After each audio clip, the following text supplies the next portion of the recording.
It's been a bit, but we are back at it. We had our playoffs happening around the world, and we had a bunch of interesting stuff. A bunch of teams sandbagging, half the partner teams turning out to be mid-frauds, and despite it all, some of the best days of Overwatch I've ever seen. Hey folks, my name is Apostle, and this is Watching Overwatch, also known as WoW, the series that covers everything you need to know about Overwatch Esports. Now, first off, I do want to apologize. I had a bunch of stuff come up IRL that ended up making this video not go out nearly when I wanted it to, so this is very delayed. Sorry about that, but we are back now, so we can hopefully start breaking things down and you can still get something useful out of this. Anyway, starting off as normal, we have the games that I would consider must-watch matches. And honestly, all I can say for this is just go watch the finals of each region. To say who we saw there would end up being a spoiler, so I'll just leave it at that. But the NA Grand Finals were amazing with a super fun story. The EMEA Grand Finals were incredible. The Korea Finals, just amazing as usual. We had incredible stuff nonstop. Every region had finals worth watching, so check it out. Links will be right in the description down below. Now, like I said, we do have a lot of stuff to cover here, so I'll try to get through this stuff a bit faster than normal. But starting with our playoffs, let's go through what happened in Asia. And that begins with our regional playoffs in Korea. So our first match of the quarterfinals saw Wei versus T1. Of course, this classic story of the partner team versus the underdog.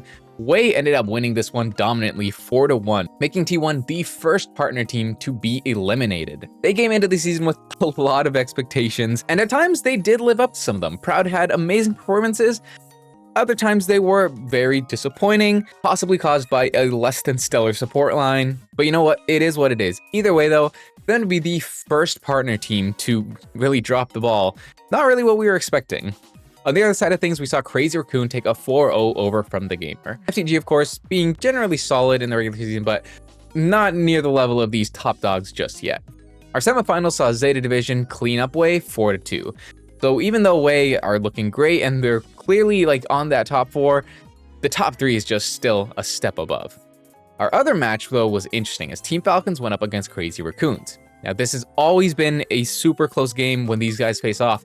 This time though, Crazy Raccoons, they did not play around. They took a clean 4-0 over Falcons. It's honestly hard to say what got into Falcons, but something just stunk over there. They looked very, very bad. And Crazy Raccoon, they're the best team in the world if Falcons aren't, so they took full advantage and they cleaned house easily. That leads us to our grand finals where we saw Zeta Division go up against Crazy Raccoons. And despite Zeta being able to beat Raccoons at one point there in the season, this time, there was no contest. Crazy Raccoon took the win 4-2 in what was a great showing here. But I gotta say, Zeta, they did make it entertaining. It was a great grand final to watch. And of course, a final that didn't have Falcons in it is a rare thing indeed. So for that aspect alone, it was enjoyable and definitely worth watching. Of course, though, the top 4 teams of Korea all qualified for the Asia main event. So let's look at how the other regions played out to get there. Japan, we got our grand finals featuring Beryl versus Vortex Wolf, which was yet another 4-2 match with Beryl coming out on top this time. It was a pretty interesting stage for Beryl, I gotta say. Their very first game this season was that 3-2 loss to EM Gaming. Kinda made us think maybe they've been dethroned in Japan. But the more they played, the more we realized that they still got it. Some early season struggles mean nothing as they just look stronger and stronger every week. Vortex Wolf, you know, they have the veteran forces of Kalios and Edison, but apparently it's not enough to compete when it comes to the very best of Japan. Beryl just putting their foot down and saying, it doesn't matter if you have imports and stuff, we're not going to sweat it. We're here and we are here to stay. Very impressive stuff from them, especially KSG on the tank. Like, I gotta give him a shout out purely because he's just so flexible, so reliable. It feels like we've never even seen this guy struggle yet, and that's a huge part of Beryl's success. Of course, we got to talk about our third member of Asia, the Pacific region, where we actually had a bunch of stuff going down leading up to the main event. First off, we got rounds 5-7 played back-to-back on consecutive days. There were 0 surprises here, other than Fade actually getting their closest match of the season, weirdly enough against Anticodium, a team that finished above both Track 12 and Monster Gear, who beat Fade much more decidedly. It's even weirder when you consider that this is the first week we saw 99 Divine drop any maps. They dropped one map to Mengong, and the other map to Anticodium themselves. So those teams may be just finally leveling up a little, or 99 Divine saving their power for the playoff. And speaking of playoffs, these matches saw the top 6 decided, which went on to form the Pacific Playoffs bracket. That being said, this is the one region where the leaderboard ended up being a perfect indication of what to expect. Full House and Mengong both beat Anticodium in Monster Gear, Full House with a 3-1 and Mengong with a 3-0. In the semifinals, we saw the scorelines repeated just on opposite sides, as 99 Divine took a 3-0 over Full House, and Miku Fan Club took a 3-1 over Mengong. Now, 99 and Miku Fan Club, they were both kind of equally dominant throughout the regular season, neither one really struggling at any point until they faced each other. But here in the grand final, 99 Divine took a 4-0 over Miku Fan Club, showing that they are without a doubt the best team in Pacific. And I know some people might say, Miku Fan Club, they don't take it seriously, they're more of just like the meme team, but they are very good players. So for 99 Divine to come in and look that good against them, it's impressive stuff, and you gotta give credit to 99 for being just that far ahead. And you know, you could even say that success extended into the Asia main event, so let's talk about what happened there. Our first 2 days, they were admittedly one-sided. It was just the Korean teams taking 3-0s across the board, not dropping a map. And like, that is the unfortunate reality of the format. This is gonna happen, right? Day 3 though, things got a little interesting. We did get a Falcons versus Zeta match, which went to a map 5. Super close, showing that Falcons, they do have life in them. Whatever happened in the Korea playoffs, hopefully just a fluke. They're still looking to win stuff, right? The other match though we got was Veryl versus Miku Fan Club. The #1 team of Japan versus the #2 team of Pacific.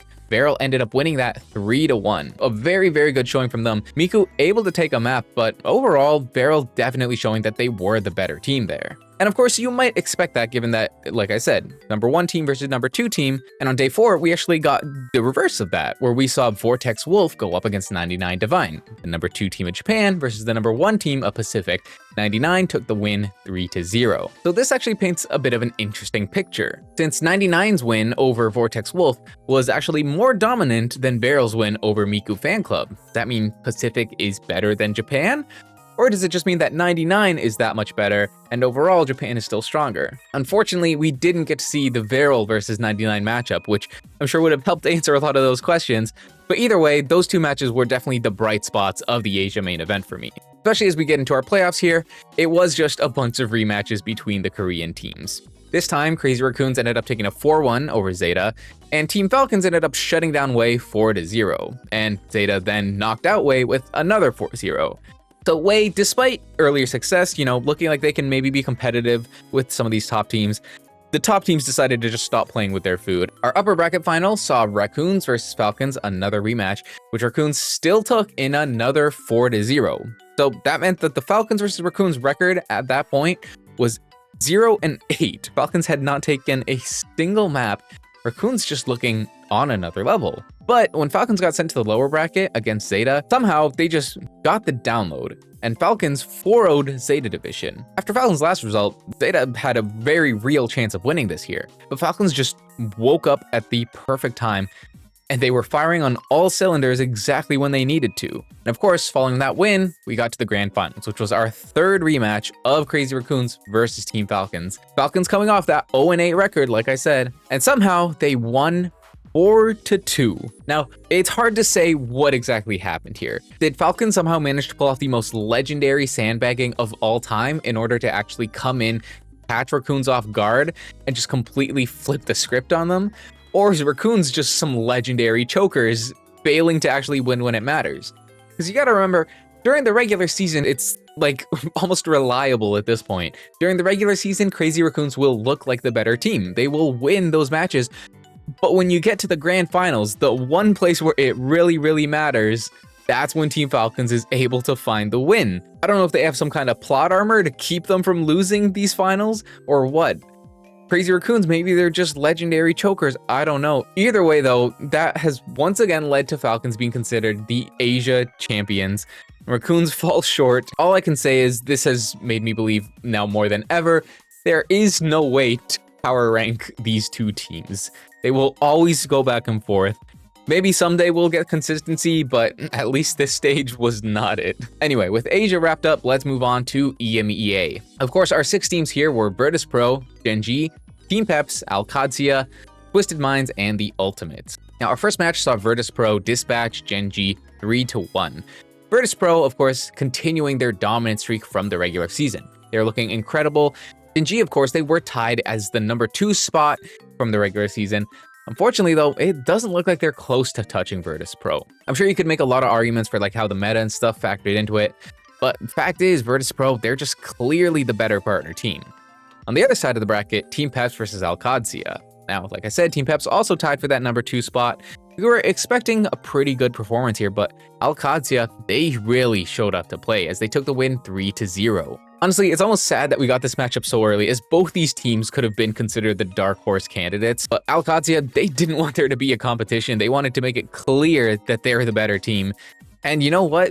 Looking at that performance, yeah, maybe they are. Over in the lower bracket though, we saw Gen G versus Twisted Minds. And Gen G, they proceeded to show us the biggest choke of all time. I've never seen a team fumble the bag as hard as I did Gen G in that match. Their hero bans were nonsensical. The hero picks were all wrong. The maps, like, there was no cohesion anywhere for the side of Gen G. More than anything, it was just like incredibly disappointing to see Gen G, a team that showed so much potential through the regular season, just looked like they completely forgot how to play the game. Twisted Minds, like, yeah, you know, they are a good team, but based on the results, Gen G, they had the advantage. They were the favorites, and they just completely forgot it. And of course, that led to them becoming the second partner team to just be completely thrown out of the arena. Twisted Minds moving on. The other side of the lower bracket saw Team Peps versus the Ultimates. Now remember, the Ultimates, they had a bad season. I'm not going to sugarcoat it. They barely squeaked into the playoffs, and unless you were that one guy who's the diehard Christopher fan, you had no expectations for this team to do well. But they ended up beating Team Peps 3-1, and they actually looked decent. Like, this is a team that people were ranking number 1 in power rankings the preseason, right? They're a team that you expect to be strong, that you want to be strong. And with that win over Team Peps, you know, you start thinking, maybe they've started clicking. They finally found whatever their issue was and they've gotten rid of it. They're going to live up to their potential. Well, we got our lower bracket semifinal next, and the Ultimates beat Twisted Minds 3-0 in a very dominant performance. What Twisted Minds did to Gen G, the Ultimates did to Twisted Minds. And so while this is yet another partner team proving to just be completely mid, for the Ultimates, this is the proof that you wanted to see. This is showing that the win over Peps wasn't a fluke. They've beat Twisted Minds now. Yeah, they're gonna go all the way, right? Well, let's take a look at our upper bracket final, Virtus Pro versus OWCS. Now, Virtus Pro ended up winning 3-1, but OWCS, they really did look like they were pushing Virtus Pro a lot more than Gen G, I think, was able to. And for, like I said, a dark horse contender, it was really impressive stuff. Virtus, they are still dominant, but OWCS, they proved that they can punch up. They are not to be underestimated. And that brings us to the lower bracket, where we have the team you can't underestimate versus the team that has finally clicked and figured it out and should be set to dominate, right? Well, OWCS 3-0 the Ultimates. Unfortunately, despite things looking like they're finally starting to work out for Ultimates, it seems like maybe the other teams were just able to choke enough for the Ultimates to beat them, as the performance we saw from them, it really just fell flat. There's no other way to put it. And really, the entire lower bracket just kind of felt like there's always a bigger fish. Twisted Minds 3-0 Gen G? Okay, well, the Ultimates are going to 3-0 you. Ultimates 3-0 Twisted Minds? Okay, well, OWCS are just going to 3-0 you. Now, the silver lining is that Ultimates, at the end of the day, they did perform better than expected, right? Like, after the regular season, I was 100% thinking they were going to go out round 1, and they ended up making it to the lower final. But still, while they managed to minimize the disappointment, fact is, it is still disappointment. And OWCS just being able to completely have their way with them, like you would have expected better. Either way, that brought us to our grand final, the rematch between Virtus Pro and OWCS. Now, OWCS, they did manage to find another level here, and they continued to push Virtus Pro harder than anyone had ever done before, but still Virtus Pro came out on top, winning that 4-2 in a very clean game. Like, yeah, they were sweating a little bit, but they were still in control mostly the entire time. And you know, following that result, in my opinion, Virtus Pro may actually be the best team in the world relative to their region. So what I mean by that is Virtus Pro has never looked like they're in danger of actually losing. You look at Korea, you have Crazy Raccoons, Falcons, Zeta, they all were trading games. Over in NA, you have like the top 4, you had a circle of suck going on there, right? But Virtus Pro, they stood alone. Nobody touched them. Yeah, they dropped a couple maps, but they never dropped a game. Like, they are sat securely on that throne, and really, they're one of the few teams you can say that about. So for the fans of the Polar Bears, it was definitely an amazing playoffs. I'm sure they're coming away from that very happy. But like I said, I do gotta respect OWCS for being really the only team to look as good against Virtus as they did. Now, over in North America, we had some interesting stuff going down. Our 6 teams here were Spacestation, Timeless, Nightmare, Team Liquid, Avidity, and Rad Esports. Our first match saw Spacestation with a 3-0 over Timeless. Timeless, a very good team, especially early on in the season, but now that Spacestation has had time to kind of get used to each other and build that synergy, they were pretty clearly a step ahead. Our next match was Nightmare versus Team Liquid. And Team Liquid, despite some struggles here and there, it looked like they finally came to play. They took the 3-1 win, sent Nightmare down to the lower bracket, and they looked like they were finally living up to the level that we expected from those guys. Now, over in the lower bracket, Timeless was able to prove that they are the gatekeeper team, as they took out Avidity 3-1, and they showed that there is still that clear divide between the top 4 teams and the rest of North America. On the other side, Nightmare was able to take out Rad Esports 3-0, and this one is even more expected, right? It sucks for Rad because I do love that team. The old Citrus Nation vibes are great, but Nightmare, they are just way too good. And of course, that brings us to our lower bracket of Timeless versus Nightmare, which Nightmare ended up winning 3-1, proving that Timeless, the gatekeeper, but not really much more. They're in that top 4, to be sure, but they are also number 4, just that. Top 3 of Nightmare, Liquid, Spacestation is just still out of reach for Timeless, despite the fact that they looked good early in the season when things were still kind of new and getting figured out. Now that things have settled, they've just been surpassed a little bit too much. That brings us to our upper bracket where we saw Spacestation versus Liquid, an epic match between what was considered to be the 2 titans of NA, the 2 partner teams. Spacestation ended up winning 3-2, an epic match 5 game that really is showing we might have a great rivalry going on here for North America. Liquid and Spacestation continue to put out very competitive matches, very entertaining matches that always feel like they could go either way. And especially when you consider that those are the only 2 partner teams NA has, I'm sure that drives them that much harder because they both want to be considered the best partner, right? Of course though, Liquid, they ended up getting sent to the lower after that loss where they ended up facing Nightmare. This was another map 5, but this time Nightmare ended up taking it as Liquid ended up getting eliminated. Now, map 5, you already know that this was a super fun match as well, but Nightmare, they are really just leveling up. Throughout that lower bracket run, like they got eliminated round 1, they start with a 3-0 over Rad, then a 3-1 over Timeless, then a 3-2 over Liquid. The matches are getting closer and closer, but Nightmare, they are continuing to persevere and push through. They aren't backing down, and the momentum is on their side as they go into the grand final now. In that grand final, Spacestation versus Nightmare, both teams capable of beating Team Liquid in a map 5, but when it comes to the matchup against each other, Nightmare end up winning 4-2. Now, this was probably my personal favorite grand final, just because the Nightmare story was so good. The partner team knocks them out in round 1, but then they go on to beat them in a complete reversal there in the map 5, really learning a lot from that loss they had, and then going on to beat Spacestation, the other partner team, while really still just being considered a grassroots org. It is such a true underdog story. Like, this is the definition of David versus Goliath, and Nightmare pulled it off amazingly. And the in-game aspect of it was just as good, because like I mentioned, these playoffs did occur while we were kind of moving into a Maga meta, right? But Nightmare, they said, nah, we're just gonna do our own thing. They played Winston, they played Ramatra, all kinds of stuff. Kuffa looking amazing, super flexible, able to just pull whatever he needed out of his hat. And with their more honest comps, they were able to beat the dishonest Maga comps. They proved the meta is a fraud.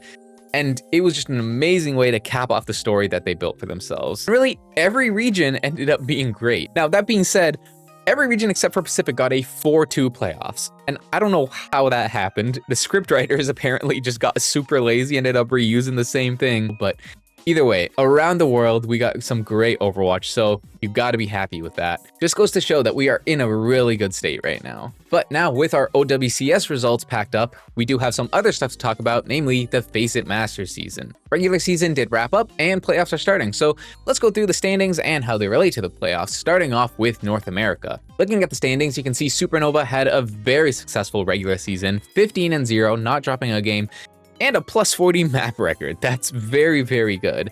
Then you have Extinction there in the number 2 spot, with Dildux and Rad Academy tied at 11-4, with Dildux with a plus 22 map record compared to Rad Academy's 12. But if we go and take a look at the playoffs here, we can see that things didn't exactly translate like we may have expected. Supernova started strong with a 3-0 over Chain's family, but then Rad Academy came in and took a 3-1 win over them. So for whatever reason, Supernova not quite able to continue the dominant streak that they had going. But they weren't the only team to get upset, as over on the other side of the bracket, Extinction ended up losing a map 5 to Dildux. Now that one at least was a lot closer, but what you gotta remember is that the teams that make it to the grand finals, they are the teams that get locked into the promotion relegation.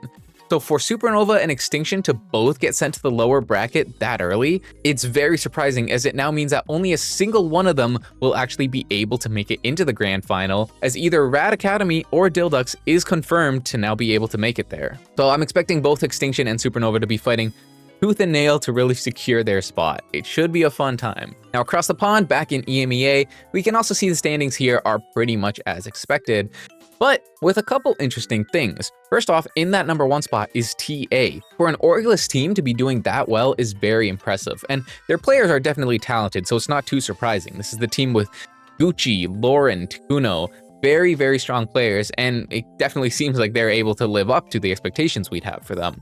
The number 2 spot, Frosttails Esport, you may not recognize that name, but that's because they were formerly known as DM Pero, which is the team that had all those French players, Crocs, Keo, Pac, Gogo. Overall, just a very solid French team. But now let's look at how the playoffs are going here. We can see TA, they were actually also upset. So apparently, being the number 1 seed in regular season FaceIt Masters is not a good sign, as Quick Esports ended up taking a 3-0 over TA, sending them into that lower bracket.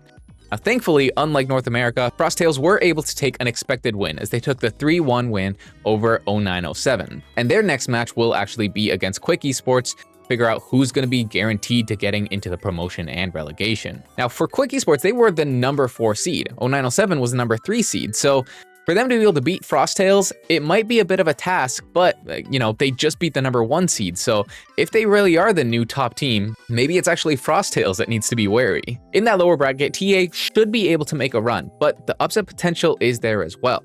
You look at Arius and Wasp, who were the teams to make it past lower round 1, they were ranked as the bottom 2 teams there in the regular season, but they were able to beat SRP Check and beat Incendi Esports to continue moving on. So if those teams have also started to kind of level up, maybe TA will have a bit of a harder path than we think. Either way though, looking at both regions, we can see that it's not really cut and dry who's going to be the one to get into promotion and relegation. It really does feel like it's still anyone's battle. And personally, I'm super curious to see who's going to be standing on top when the dust settles. Anyway, that wraps up our results and stuff. So now let's start talking about the various roster changes, players, and roster announcements, stuff like that.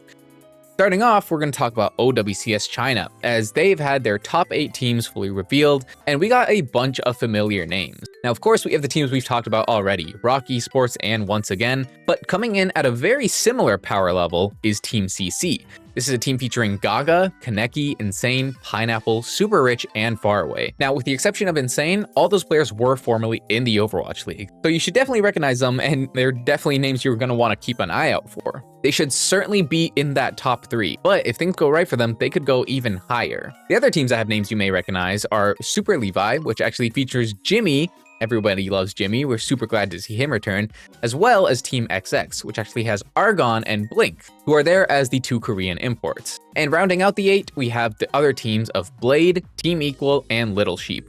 And while they have a bunch of names that personally I'm not familiar with, it is pretty exciting because we don't know what they're capable of. It could be insane hidden talent, or they could fall flat, right? There's that possibility too. But either way though, just being able to watch and find out how good they are, finding out what kind of potential is on these teams, should be a super fun time. But now let's talk about our individual player moves. And starting off, we have the fact that Opener has left T1. Now, I'm sure certain T1 fans will probably be looking at this and weeping tears of joy.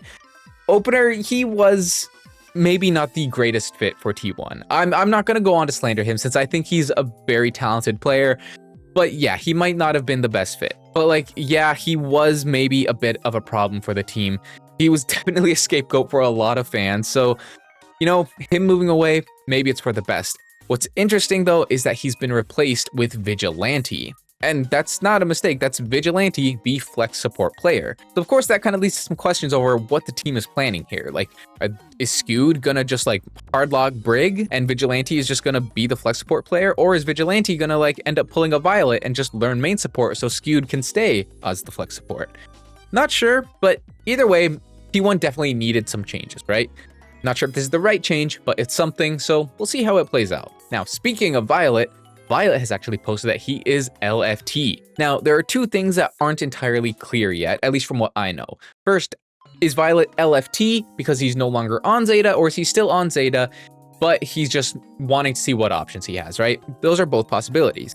The other thing is, if he left Zeta, did he leave Zeta, or did Zeta leave him? It's a confusing move because we're not really sure who it benefits, right? Violet is not going to find a better team than Zeta. Your only two options for that would be Raccoons or Falcons, and neither team is going to be wanting to make changes, right? And if you're Zeta, what are you planning to do without Violet? Like, check his PayPal sometime, sure, but fact is, he's a solid player. There's not a lot of people that are going to be an upgrade over him. Like, are you going to pick up Opener?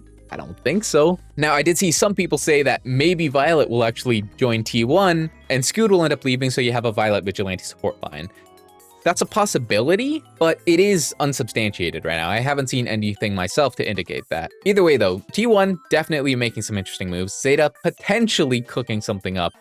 I would expect to see some movement there next season. We'll definitely need to keep an eye on those two in particular to see what exactly is being planned. Now, over in EMEA, we have some interesting news as Exodial ended up leaving Peps. Now, obviously, this is super unfortunate for Peps, as Exodial was an amazing player for them. Despite the fact that, yeah, Peps overall kind of fell short in the playoffs, he had a great regular season. And if you look at the message here, Peps, I don't think they wanted him to leave. They said he got an offer he can't refuse. Of course, that made a lot of people start theorizing about who might have made him this offer. And those theories got amplified when we found out that Sana would be leaving Gen.G. Now, here's the thing. I love Sana. I think he's a super talented player. I know preseason, everyone was saying Pop Dragon and Sana will actually work out fine. Sana can play hit scan. It'll work out. But you got to look at the results. It didn't work out.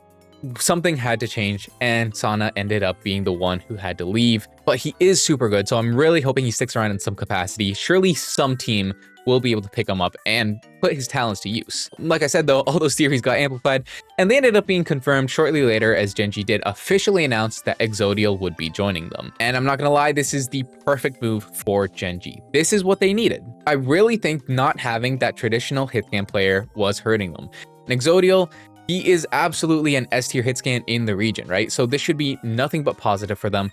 And maybe, just maybe, it'll be enough for them to be able to sink their teeth into Virtus Pro. As long as they can shore up a couple other things like their comp decisions and the support play, we should really see Gen.G start to solidify themselves as a top team there. So that's going to be exciting to look out for. But that wraps up our news about players and stuff, so let's talk about what's upcoming in the next few days and weeks. First off, Calling All Heroes. We do have official news that it is returning in 2025. So let's break down what exactly is happening. So the 2025 Calling All Heroes season is starting in March. And the year is going to feature 5 open events, with 3 serving as direct qualifiers for the end of year championship. And this is going to be eliminating the old circuit point system, which I think is overall a pretty good thing. I've never been a fan of circuit points as a system, so I think just direct qualifiers, much more straightforward, easier to understand, big fan. The major events are streamlined into spring and summer stages, each with a 6-round Swiss play followed by an 8-team playoff bracket. Now the minor events are actually replaced by something they're calling the Radiant Calling All Heroes Academy 101 and 102. Now 101 is the preseason, which is actually happening right now from March 26th to April 9th. Now, broadcast, participation incentives, and viewership rewards with drops, they're all going to be returning, which is great. And plenty of the familiar names are making a return as well. Timeless Ethereal, Hypnos Isolus, Fable, they're all showing up. And Ex Oblivione is making a return as they've actually partnered with Sakura Esports to make what I think is looking like a really strong roster. You know, maybe I am a little bit biased, but if I'm picking someone to win, I got to be looking at that, right? Overall, though, a lot of positive news here for the scene. I think there's a lot of good improvements. Calling All Heroes is just one of the best initiatives that we have here in Overwatch Esports. So the fact that it's continuing and still looking to improve, super positive, and I'm super happy to see it. Now, for our other upcoming tournament, we have the Soup Cup making a return, as we'll be getting Season 1 of 2025 happening very soon. And they've actually announced the 8 teams that they've invited to participate. Notably, the big names are missing. There's no Crazy Raccoon, no Falcon, and no Zeta. Instead, we have T1, Wei, New Era, Pokerface, Onside Gaming, which is formerly FTG, and VEC.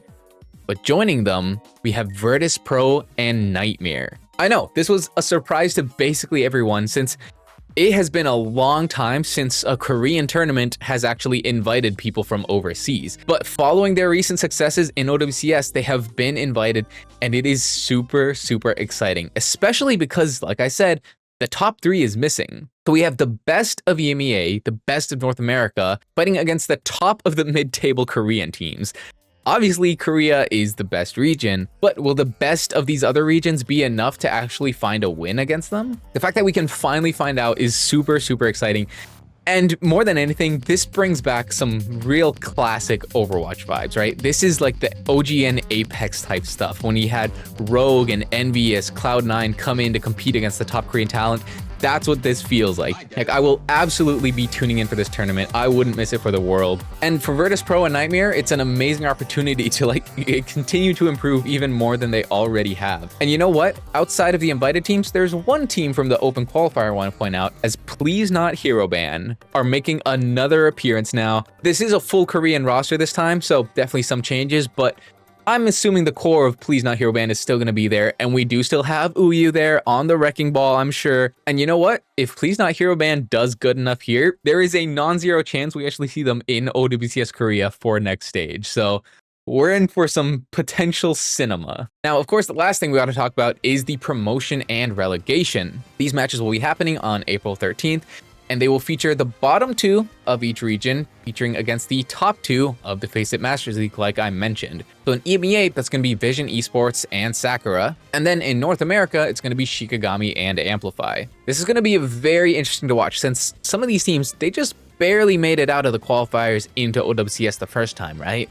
Are they going to be able to hold their spot now? And playing against OWCS competition for an entire stage, it really should have given a big opportunity to learn and improve, right? So there is a chance that they are more than capable of being able to just take out the competition coming in from the FaceIt League. Of course, the flip side of that is that the FaceIt League teams, they've been grinding a lot more, right? You have a lot more matches to get through compared to OWCS. So in theory, they've also had just as much of a chance to level up. Either way, I'm expecting some really close competition. And more than anything, it's going to be good to tune in just so you can see how exactly is this competition going to match up to the teams that will continue to be there for OWCS Stage 2. But anyway, with that, we finally come to a close. Definitely a lot of information to take in on account of me missing those couple weeks there. But really, it is just a bunch of exciting stuff. So many teams showing that they're dedicated to improving and leveling up, performing better the next stage than they did the last, right? And the more these teams continue to improve, the better our viewing experience is going to be.